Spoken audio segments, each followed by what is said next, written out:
So we're just gonna go with it because I already stopped and then reinstalled, and I can at least zoom myself out. That's the best that I can do. Zoom myself out. Maybe it won't like stretch my face and make me look all weird. So, you know, it's just kind of been that type of month, week. Shit, it's only the second. But I swear the level of technical things that have been agitating before somebody says it's the sun. Yeah, but there's a fair amount of humans that also should be fixing things, and my goodness, did I forget to put it on Do Not Disturb? Nope, I did. Turns out, getting emails while we're doing this. Fuck it, we're doing it live. Literally, we're doing it live. Hey, everybody rolling in. So, if it looks distorted, it's YouTube's fault. I even uploaded the app and it's just acting weird. But so normally on my end, like the time and the countdown is further up, but now it's like down here, and then I was all super distorted. But I zoomed out, so uh, maybe maybe it'll work a little bit better, and we will roll from there. Because usually it like zooms in super close, and I'm all, oh no, nobody wants that. Let's zoom out, right? You know. So it's Friday. Let's make some tea. I'm gonna do the Kuamon White. I've gotten a big stash in a jar here because the bag I have last year I bought a pound of it, and the bag is like shamefully large. So I was like, I just put it in a jar for as I need it. She's one of my favorites. She's actually a tea from India. A lot of people don't realize that they also grow a lot of Camellia sinensis in India. It's not native to there, I don't believe, or parts of it might be. I'm not sure. Uh, but I do enjoy her, and she's was relatively affordable compared to other teas. So I'm gonna give her a go today, and then we'll get started after I brewed my tea. Um, my brain is fried. I have had the level of stress in the past few weeks. Unfortunately, it's been unavoidable and not my fault. However, today I realized I was like, oh, well, that's nice. I've hit the disassociation stage. And at least it kicked in. At least it kicked in because, like, the chronic overwhelm of the stress, like, eating my brain, your body eventually deassociates so it doesn't fucking kill you. And at least that has kicked in to give me a little bit of a break as things, you know, get resolved and sorted through. And it's just been kind of like one of those springs, I think, you know. It's just been one of those springs. And the truth is, I have made zero, like, momentum in my garden. And I am just, but I did make an executive decision to turn it into just a cottage type garden. And I did spend money that I don't have on the things for that will show up at some point, and then I will have to frantically plant everything out. But I'm telling myself that I won't really have to do much in the following years because it'll be like fully planted out unless something dies off on me. But I was pretty careful to select stuff that would handle like our harsher climate in the winter time. And we have a weird climate where I'm at. I'm technically zone 5A ish, right? But I'm in the high mountain desert, so in the summertime, it can, no joke, hit like 120 degrees Fahrenheit, but in the wintertime, it can hit like negative 20 Fahrenheit. So we have both extremes. The plant needs to be able to thrive in the heat, but also not die in the freezing cold, you know.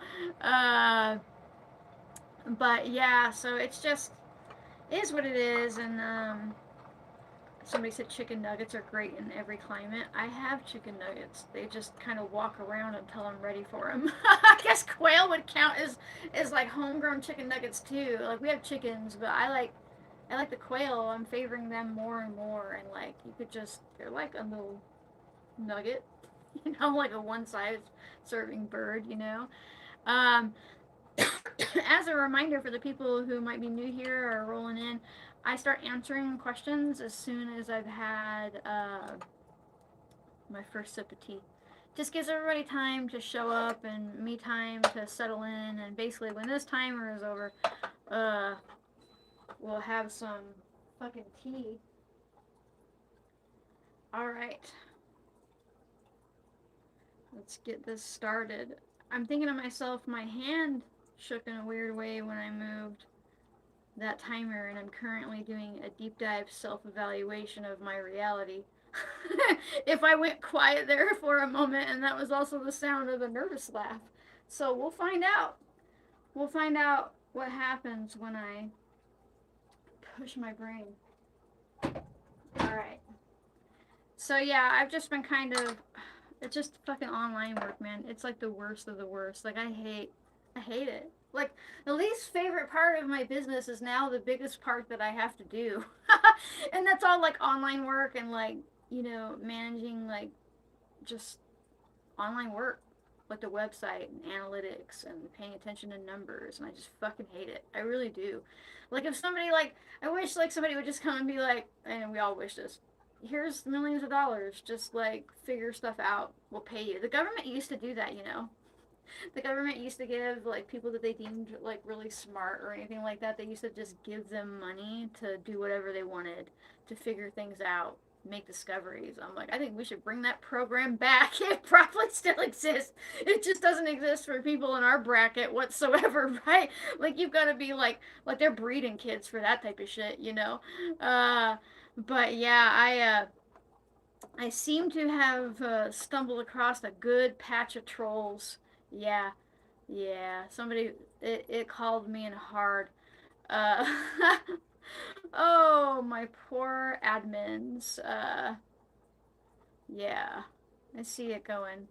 I might have to change it though. I feel bad, but if I change the chat on my end, the trolls might still be there, but I might actually be able to, I look like a troll, yeah, Nora. I'm sure you're fucking batting 100. Okay, let me change it because I'm not gonna be able to, I'm not gonna be able to see anybody's actual comments as they're asking questions. I don't know. Uh, oh yeah, yeah, I'm a vegan. Come try to find that reality out. See what happens. I'm not a vegan at all.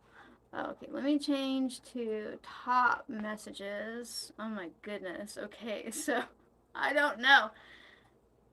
All right, I see some normal messages now. If you are a normal commenter and I miss your message like repeatedly, and it's not just because I didn't see it or whatever, it's because I had to change it to top message, or I'll just see the trolls. Oh my god. The tea is Kuamon white.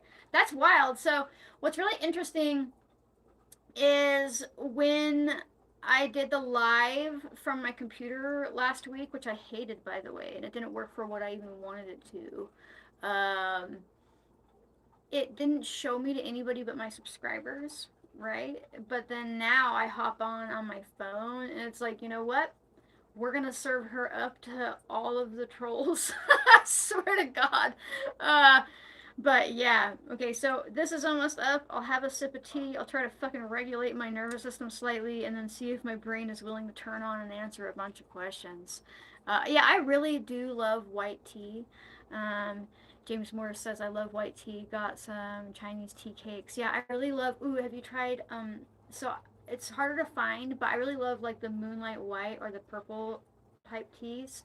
But an aged moonlight white tea cake is just like, I love it. And like, what's really cool about Camellia sinensis as a plant as a whole is that unlike other herbs that like as they get older, they like aren't as valuable from a medicinal standpoint. Camellia sinensis, she actually like as she oxidizes and changes, different phenols and compounds become present, and it's just like it's really amazing to me.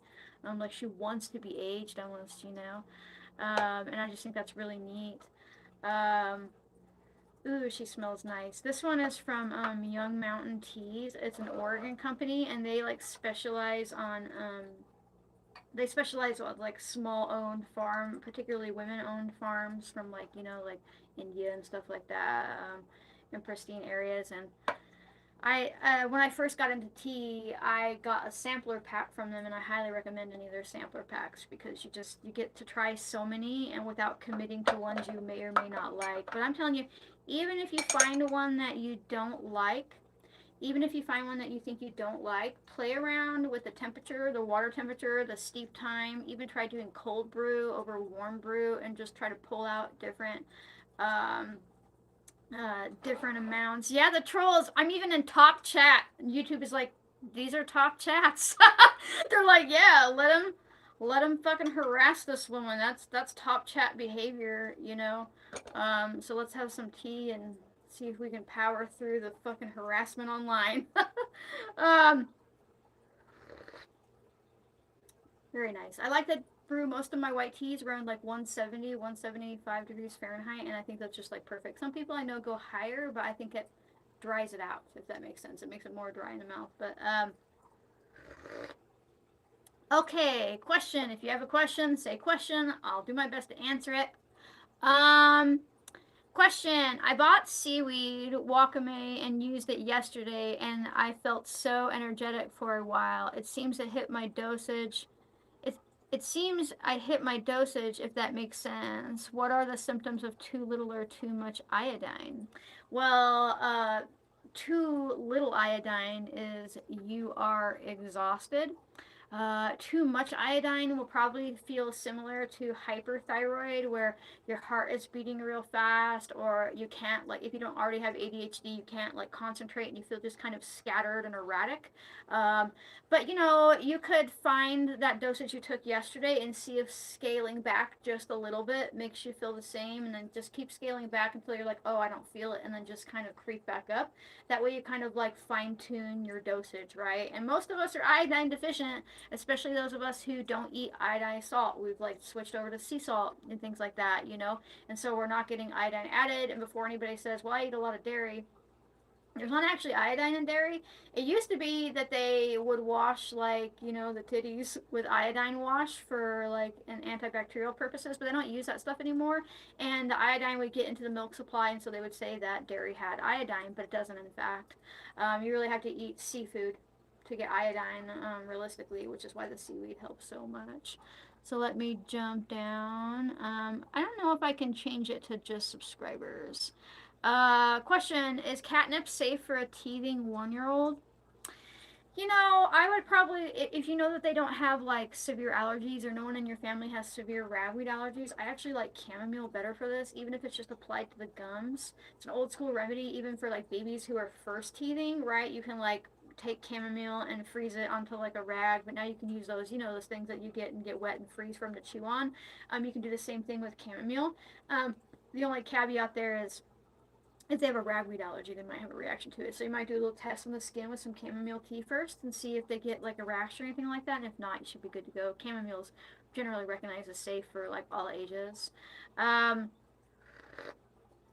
Okay, let me see if I can do something for this, because I swear to fucking God, I'm gonna lose my shit on trolls. Community moderation, participant mode, subscriber, any duration. You have to be a subscriber for at least 5 minutes before you can comment, because y'all are fucking out of control. And now I'll go to all messages. Now remember, it's free to subscribe, so don't lose your fucking shit. But yeah, you gotta be a subscriber for at least 5 minutes if you're gonna fucking troll me. That looked like an easy target, but I'm super afraid from stress, so you don't want to fucking let me launch on it, because it won't be great. Alright. Hopefully that helped with the trolls. Question. Oh, I lost it. Oh, would your night cream recipe made with things like comfrey root infused castor oil after and deer tallow work for possible skin cancer? Dad's doctor said sunscreen. I said no. Any suggestions? You know, I really like the concept of using comfrey here, because it does encourage new skin cell development, but you want to make sure that you're doing something also to stop the skin cells that are mutated from developing. And I really like chickweed. For skin cancer. I also really like MCT oil, which is like refined coconut oil, right? And so, but you can use any coconut oil. So I would do the same recipe, but add in like a chickweed infused factor, as well as adding in a little bit of coconut oil, right, topically. But also, yes, sunscreen is death. And there's also some studies that show like it's not the sun that's causing cancer, and red light therapy or a morning sun actually helps protect and repair our skin cells. We build what's called a sun callus. right? Like humans weren't mole people their whole life, right? And so that's definitely something to look into. Question: do you have a favorite tea supplier overall? That's a good question. I really like the Yunnan sourcing one. They do. I know it's backwards for you. The Yunnan sourcing one is pretty good. They do have a U.S. based shop, so they are still able to ship teas. I also like Young Mountain Tea out of Oregon. I think they're a good, solid place to start. And then um, I fucking hate Reddit. Like, I really do. I think it's like a horrendously toxic place. But I love the tea subreddit. It's just like called tea, and there's like shit tons of users. You'll know you're there when you find it. And they have a whole list in their file section of like tea vendors that like people like and are vetted and have quality, and I think that's a really good place to start too. But just remember, like, you don't have to spend huge amounts of money and buy samples before you buy big amounts, because it is easy to spend too much money on tea. Question: any advice for hand and foot and mouth? Friend's teenage daughter has it. Yeah, it's pretty contagious. You could use anything that was probably pretty similar to like antifungal would help. Anything like oak bark infusion on the hand, witch hazel, or wherever, But also the insidious thing about it is you have to be like hyper hygienic, because you'll kill it and then you won't realize you'll just pick it back up because you touched something that you've touched. So the whole house and everything needs a deep clean, all the clothing. If you don't have a sanitized setting on your washing machine, consider going to a laundromat for all the clothing in the house, because their washers are set to a higher temperature than the standard home washer. Um, for the first time in my life, I got like a quality, it was 2 years ago or a year ago now, I got quality washer and dryer. I've always just had the cheapest ones, and I got one that has sanitized setting on the fucking washer and the dryer, and I swear to God, so if anybody's gonna invest in some new washer and dryers, if you can swing it, get the ones that have the sanitizing option. It makes a big difference. Okay. Question: what glycerin do I buy for your lilac tincture? Any will do, whatever's affordable. It's just a byproduct of soap making, really, and it's just a fatty sugar alcohol, right? But really, it's a fatty based alcohol. It's not as strong as using vodka, but we do use it in things like if we're making a lilac tincture or like a hemp based tincture, and you need the fat soluble properties. Honestly, those are really the only two tinctures I have ever used glycerin in. Other than that, I just use vodka. So any you'll do, and you don't need a huge bottle. In fact, you could probably find some at your local like Wally World or something like that, right? It'll just be in like the cosmetics type section. Question: any advice for upcoming hysterectomy? Keeping my ovaries. Anything I can do to support hormones? Well, you're already ahead of the game with keeping your ovaries. That's like where your hormones come from as a woman, and so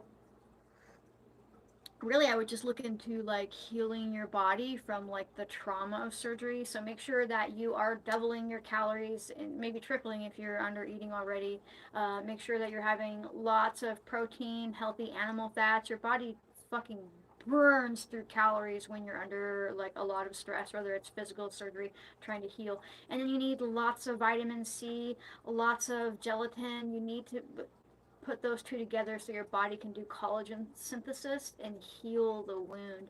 And so, you can supplement vitamin C. You can make sure you're eating lots of fruit. Having all this stuff on hand would really help you recover, and, doing what you can and ahead of time. And the freezer meal, things like that, or even having like a meal plan that your family or friend or whoever might be helping take care of you can follow, so they don't feel so overwhelmed. They just have to look at a list and know what to do. Right. And if you have to take care of yourself, that same list will help you feel less overwhelmed when you're not having to use computing power in your brain to figure out what you need to do because you have it on a list. Okay. Question: any natural concealer or foundation recommendations? Well, I don't wear makeup like at all. And so, but if I was going to, it would definitely be like the mineral based varieties, right? So your skin can breathe. But still find one that maybe talks about COAs or lead levels, or like why their mineral makeups are like safe and clean. Because some of them will definitely be adding like toxic crap to it. Um, but yeah, our skin our face in particular says a lot about our health, and I know that sometimes we feel insecure about that, but like for me, uh, I like to see the status of the rings under my eyes. I know we don't like to show that to people. And as women, we're told that we should cover up we're tired, right? But it helps me see, oh, those were a lot worse than they are. Maybe I need more sleep, or maybe I'm not keeping on top of my vitamin K level, or, and so just be mindful that, it's okay to wear makeup if you want and if it makes you feel nice, but don't ignore signs that you might need to like tend to your body. It's like a band-aid, right? And that's just for everybody, not for like you as an individual person. It's just something to consider, right? Okay, question. Have you collected fireweed to make Ion Chai? Please elaborate on the health benefits from it. Also, I would like to mail you some that I collected, fermented, and dried. I have collected tons of fireweed over the years, but I've not fermented her into that, and that is pretty neat. And if you want to send me something, you can reach out to customer service, and we'll probably get that sorted out. I need to get a P.O. box. Is what I need to do. But yeah, no, I have not done that. But in regards of fireweed, she's amazing. She's really fantastic for actually supporting collagen synthesis, like I talked about. She's got lots of mucilagenic, which means slimy properties. So she helps heal like gut lining, joint issues, and just kind of cools the body down as a whole. And because of that, she's also pretty good for fever. She's amazing for prostate health. A lot of herbalists are female, and we don't often talk about herbs and the ramification of the male body. And my brain just said it's kind of interesting how if you look at like the medical complex industry, they literally have never studied the female body. Not really. Most of all the care we received is based on the studying like male anatomy, and like, but we have different rhythms. But when you step into herbalism, it's almost like it's never studied the male body. A lot of herbalism these days is definitely geared towards the female body with not much regard for male bodies, right? But fireweed is one of those things that I think is really amazing for like any man, especially if he's like up into his 30s, 40s, and beyond, where you might start having concern about your prostates. Fireweed is fantastic for daily use for like shrinking prostates that have like enlarged and things like that. For women, she's pretty great for supporting hormonal balance, but not in the way that she's estrogenic. It's really kind of interesting how she kind of just like opens up your pathway for your body to be able to convert DHEA into the hormones that you need. She's probably helping the men in that way by proxy, but again, not a whole lot of people study male herbalism. What's even interesting is the male herbalists, and there's plenty of male herbalists, they're probably super great guys, but the male herbalists I've come across in my life, they often know that they can pull female herbalists or females that are interested in herbalism, so they're still going after females. They're not really dedicating their study to males. There's not a whole lot of them out there because, they know that if they, talk softly and present you a cup of fucking tea, you know, sometimes that testosterone just gets in the way of being able to look outside of anything besides connecting with whoever they're trying to sleep with. Um, Thank you so much for the super Galway girl. Question: what is the first thing I could do to start a life helping people with herbs and becoming an herbalist? Well, the first thing that you could do is start helping yourself. And if you've already done that, just start sharing what you know. People feel like there's all these steps to becoming an herbalist and that they have to reach a certain level of a certification, which in the United States, by the way, there is no such thing as a certified herbalist, period. Not at all. It doesn't matter. They're trying to sell you a course. They're trying to justify what you print out, what they mail you, what list they add you to is fake. And it's just a way to justify charging you a lot. So by proxy, people feel like they're never ready to be an herbalist unless they pay a bunch of money. But I've got a tip for you. You don't actually need to give somebody money to retain knowledge in your brain. That's like not a thing. Like, and you don't need it to validate what you know. So basically, the best way to be an herbalist is to start working with herbs with yourself and your family members, and then just start sharing what you know freely. That's the best way to help people. right? Because people who turn to herbs, not all the time, but a lot of times, we don't have a whole lot of access to medical care, or the medical care has failed us, the complex industry and all that stuff. And so it's kind of fucked up how often the people who need it the most are told, actually, you're going to have to pay me more than a doctor charges per hour for a visit for my knowledge. And that's super fucked up. And yes, we all deserve to earn a living, but it's like, come on, find different workarounds, find ways to give more than you get, be reciprocal. That's the main thing. Anybody listening who wants to become an herbalist, think about how you can make sure that it's reciprocal. Period. Like, that's the most important thing beyond, the herbs you're working with. Question. Do you think there's benefits to adding egg yolk to your coffee if you drink it? What would you add to your coffee to help it benefit overall health? So I don't drink coffee. The only caffeine I mess with is from green teas, because of Camellia sinensis, because there's L-theanine in it, so it helps my liver buffer the caffeine, right? A whole bunch of other benefits that aren't present in coffee. But if you're going to drink coffee, the most important thing is that you're not drinking it on an empty stomach unless you like a life of stress and adrenal fatigue. You need to be adding carbohydrates with it. So don't drink it black. Add some sugar, add some milk. You can certainly add an egg yolk if you want to. That's a little bit of protein, but it's primarily fat. You need the carbohydrates, because when you drink caffeine, it increases your liver's demand for glucose. It speeds up your metabolism in a sense. And so if you're drinking fucking coffee constantly while also believing that carbs are bad, you're like depleting your liver's ability to store glycogen, and then you probably wake up at 3 in the morning, or you have anxiety all the time, or you're wired but tired and you can't figure out why. It's because your adrenal is freaking the fuck out because you don't have enough glucose in your liver. So what happens is it says, oh my god, release cortisol, which is the stress hormone, by the way, but your body uses it to regulate your blood sugar, so you start scavenging glucose from your muscles. So coffee is great. A lot of people like it for metabolic health, but coffee is only great when you use it right. It's not a substitute for breakfast. It shouldn't be drinking black. And if you do, make sure that you've got a bunch of carbohydrates before it, and make sure that your liver is in good shape, right, before you're like pounding down coffee. But America doesn't really, I don't know, they don't have a good relationship with coffee and caffeine in general. Question, can I use vegetable glycerin for your lilac tincture? You sure can. Okay. Somebody says, dirty kid couch surfing coalition loves you. Well, I'm glad to hear it. I probably speak pretty fucking close to your language because I was a dirty street kid for like all of my teenage years. Okay. Let's see. Question, can you talk about how you healed your reactive hypoglycemia? Yeah, I realized that I had like a bunch of like B vitamin deficiencies, particularly B12, right? And that was just really it. There's nothing super great there, but like a lot of people don't realize how much B vitamins are involved in regulating your blood sugar levels, whether that's too high or too low. And I was also working with that brewer's yeast infusion, and I have a video on that. And it might not always be B12 for everybody, but there's a huge correlation there. Americans in general, assuming you're American, we're fucking deficient in everything. Even if you eat a whole food diet, it almost doesn't matter anymore to an extent because the soil is dead. So the food by proxy, even if it's being grown cleaner or organic, and I do quotes because, by the way, they can still use pesticides and herbicides on organic. They just have to use a certain type according to the EPA, or the USDA. But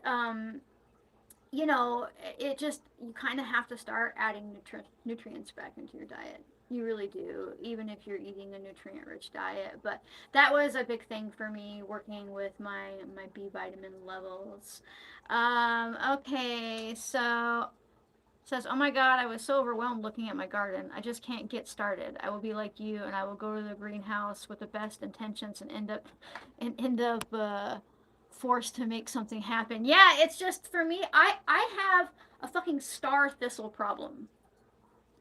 And the thing you need to know about star thistle is she doesn't give a shit if you think you killed her. I would essentially have to use chemicals to get rid of star thistle. I have thousands of star thistle in my garden patch right now. I'll go out there, I'll pull them, I'll strip them, I'll do everything, and in a week they'll pop back up because if the tiniest little root is left, she comes right back. And so it's super overwhelming. Oh, and by the way, she laughs at deep mulch. And so, I do my best, and I'm going to try to just aggressively plant thickly and irresponsibly this year everything so she doesn't have the sunlight to come up, maybe. Um, Question: for severe sinus drainage and stiffness, would your onion broth be helpful? They don't have access to mullein right now. Pharmacist suggested Claritin. I think that nettle infusion would work better if they're having sinus drainage that isn't related to them like necessarily being sick. Like if it's like post nasal type stuff, they need to do something to calm down that immune reaction, right? They need to do something. They could certainly use Claritin for a little while, but you really don't want to block your receptors for too long because getting off of long-term antihistamine use is brutal. But if they used it alongside of while they were working with maybe something like nettle infusion as well as something like if they ordered some mullein, right, that'd be good. Elderberry's good too for calming down like an overactive immune system for allergies. They could use that alongside and then wean off of the Claritin, right? Thank you so much for being a super for 10 months, Misty. Your milk kefir suggestion for athlete's foot is working wonders. I'm really glad to hear that. People are like, you want me to put my feet in what? And I'm like, yeah, if you have athlete's foot, make yourself some homemade milk kefir and start soaking your feet in it, but also drinking it because really it's all about like getting your beneficial bacteria back up. You really, really need to start fighting back. And people often think of beneficial bacteria, they just think of what's in their gut and their gut health. But what's on your skin counts too. And did you even know that, like, for people who constantly use things like hand sanitizer, sanitizing hand soap, anything like that, antibacterial, antimicrobial, you use it on your hands, you also destroy your gut health and your immune health because your hands communicate with your body as you put things into your mouth about what bacteria are around you and what bacteria needs to be controlled, right? And they also are like putting beneficial bacteria. There's all these studies about, Purell giving people cancer, and it's not necessarily from the ingredients. It's because you're killing your immune system by killing the bacteria on your hands. And now she's talking about athletes, but it's all interconnected, right? And so like having a bad case of athlete's foot is typically related to like also like your gut microbiome and everything else that's going on. But also I really like, I think I forgot to mention it last time, I really like sulfur soap as well, like a good bar of sulfur soap for helping kill like athlete's foot or bacterial infections topically. Sulfur is really cool because she's just an antifungal, so she's not really killing off the beneficial bacteria on our body. She's specifically targeting fungus, and we shouldn't have fungus on our skin. So it's okay to kill the fungus, right? Okay. Question: if it's not rude to ask, how have the tariffs affected you and your business? Not yet. Affected me from my ability to hoard tea, but I think that the time will come. The time will come where I'll see if my vendors that I do have to get stuff from like China or areas like that may or may not impact me. It just depends. I've been slowly switching over to glass for the synergism capsules now that the market has stabilized. And now I'm like, oh. But the good news is there's still a fair amount of glass bottle producers in the U.S. So, but I think two things are happening right now. I think that it's impacting businesses, and I think businesses are pretending like it's impacting them too. Because it's real fucking easy to justify increasing your prices instantly. But the weird thing is, as a person who owns a business, and I do have to buy in bulk, by the way. I'm not just like a tiny, tiny business that's just little things here and there. Those price increases haven't hit us yet because there's still stock in the country. I might end up having to increase my prices at some point, but I don't need to right now, especially for existing stock. That's kind of just a fucking dick move. And I think it's the same way grocery stores haven't lowered their prices, even though, or just in general, even though we know that their cost on the back end is lower now.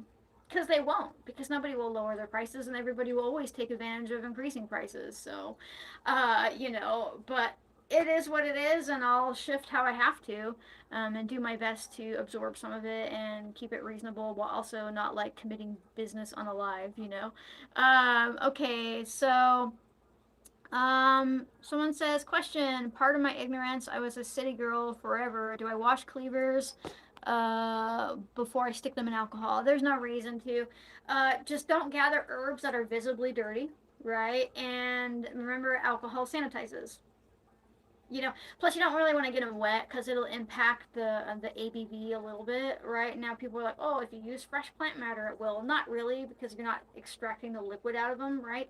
But I don't wash anything before I'm making a tincture, right? But I'm also mindful not to gather plants that are like visibly dirty, right? People are often made to believe that the city is dirty, or the city, nature is dirty. My brain thought city. People from the city often think nature is dirty, right? Because we're just told that. We're just taught that, oh, it's dirty. Ooh, people freak the fuck out if you eat a carrot out of your garden or something without washing it.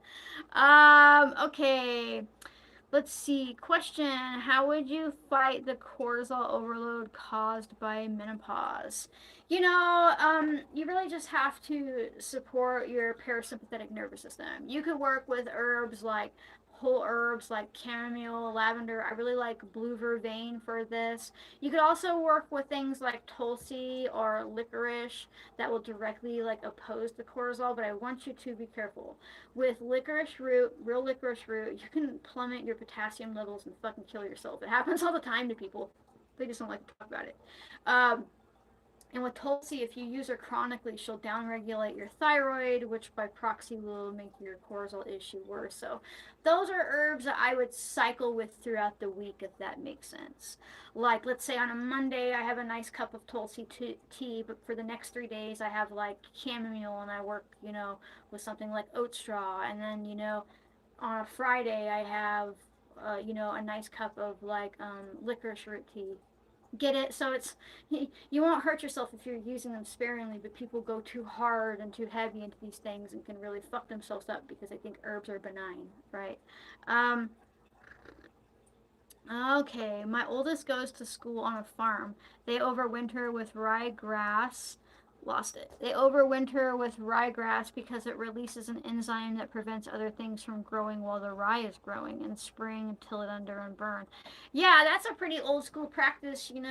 Uh, it can help, but it just depends. And star thistle is a lot like hemlock. She doesn't care what your plan is, but it can definitely help them like repress a lot of stuff from growing in. But really, the main thing that it also does is it's such a ground cover that other seeds can't take root in the spring, right? And then when they burn, by the way, the burn just kills any seeds that have landed. There are a few noxious weeds that need to be burned, but I mean, like the seed needs to be burned before it's, sprouts. But most of them, it's the burning that's killing off.